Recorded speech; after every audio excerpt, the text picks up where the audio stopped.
জননেতা মাওলানা আব্দুল হামিদ খান ভাসানীর ৪৮তম মৃত্যুবার্ষিকী আজ। ১৯৭৬ সালের এই দিনে ঢাকার তখনকার পিজি হাসপাতালে মারা যান তিনি। তার দাফন হয় টাঙ্গাইলের সন্তোষে। দিনটিতে এই মজলুম জননেতার কবরে ফুল দিয়ে শ্রদ্ধা জানাবে ভাসানী বিজ্ঞান ও প্রযুক্তি বিশ্ববিদ্যালয়ের শিক্ষক শিক্ষার্থীরা। যাবেন তার স্বজনেরাও।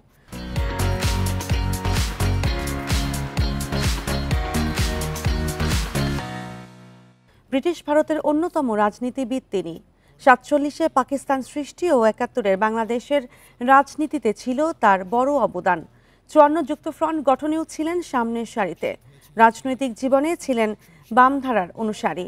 কৃষকদের জন্য পূর্ব পাকিস্তান কৃষক পার্টি করে পান দেশব্যাপী জনপ্রিয়তা। দেশের স্বাধীনতা প্রশ্নে নিশ্চিত হয়েছিলেন ৫০-এর দশকেই। ১৯৫৭-তে কাগমারি সম্মেলনে পশ্চিমা শাসকদের দিয়েছিলেন স্বাধিকারের বার্তা। মুক্তিযুদ্ধে গঠিত প্রবাসী সরকারের উপদেষ্টা মণ্ডলীর সভাপতিও ছিলেন মাওলানা ভাসানী। নাগরিক সংবর্ধনা দিয়েছিলেন ভাসানীকে। ভাষণ দিতে ভাসানীর সুরত দেখে দর্শক কোরআন তেলাওয়াত দিয়ে ভাসানীর বক্তব্য শুরু হতেই ওয়ালাইকুমুস সালাম। টাঙ্গাইলে নানা আয়োজনে পালিত হচ্ছে মাওলানা আব্দুল হামিদ খান ভাসানীর ৪৮তম মৃত্যুবার্ষিকী। আরও জানাতে টাঙ্গাইল থেকে যোগ দিচ্ছেন সহকর্মী মামুনুর রহমান। মামুন, মাওলানা ভাসানীর মৃত্যুবার্ষিকীতে কি আয়োজন দেখছেন?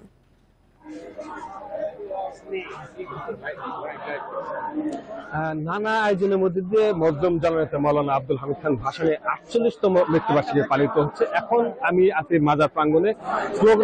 স্লোগানে মুখরিত হচ্ছে ভাসানীর প্রাঙ্গণ। এছাড়াও তার যে সমাধি রয়েছে সেখানে ফুলে ফুলে ছেয়ে গেছে। ৭টা ৩০ মাওলানা ভাসানী বিজ্ঞান ও প্রযুক্তি বিশ্ববিদ্যালয়ের যিনি ভাইস চ্যান্সেলর রয়েছেন তিনি শিক্ষক সমিতির সদস্যদের সহ তাদেরকে নিয়ে পুষ্পস্তবক অর্পণ করেন। এরপরে আমরা দেখেছি যে তার পরিবারের সদস্যরা, বিভিন্ন শিক্ষা প্রতিষ্ঠান এবং বিভিন্ন রাজনৈতিক দলের নেতা কর্মীরা কিন্তু এখানে এসেছেন, ফুল দিচ্ছেন। আমি এখন যে জায়গায় আছি এখানে মাওলানা ভাসানী বিজ্ঞান ও প্রযুক্তি বিশ্ববিদ্যালয়ের ভাইস চ্যান্সেলর, শিক্ষক সমিতির নেতারা এবং সিনিয়র শিক্ষক ডিন এবং ভক্তরা তারা কিন্তু কিছুক্ষণ আগে ভাসানীর মাজারে ফুল দিয়ে তারা এসেছেন এবং আপনি দেখতেই পাচ্ছেন যে তার অনুসারী, ভক্ত অনুসারী এবং তার পরিবারের সদস্যরা তিনি তার অনেক মহিলা রয়েছেন যারাও কিন্তু আজকের এই অনুষ্ঠানে এসেছেন ফুল দেওয়ার জন্য। এছাড়া আমরা যেটা জানতে পেরেছি বিভিন্ন রাজনৈতিক দল, বিশেষ করে বিএনপি, জাতীয় পার্টি এবং কৃষক শ্রমিক জনতা লীগের বঙ্গবীর কাদের সিদ্দিকী তাদের আসার কথা রয়েছে। বিএনপির পক্ষ থেকে ঊর্ধ্বতন নেতা আসবে বলে তারা আমাদেরকে নিশ্চিত করেছে, কিন্তু তাদের নামটি এখন পর্যন্ত আমাদেরকে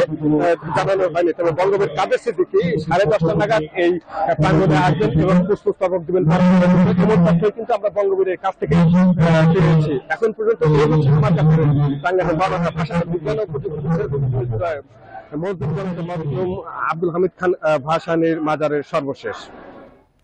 মাওলানা আব্দুল হামিদ খান ভাসানীর ৪৮তম মৃত্যুবার্ষিকী নিয়ে জানাচ্ছিলেন সহকর্মী মামুনুর রহমান।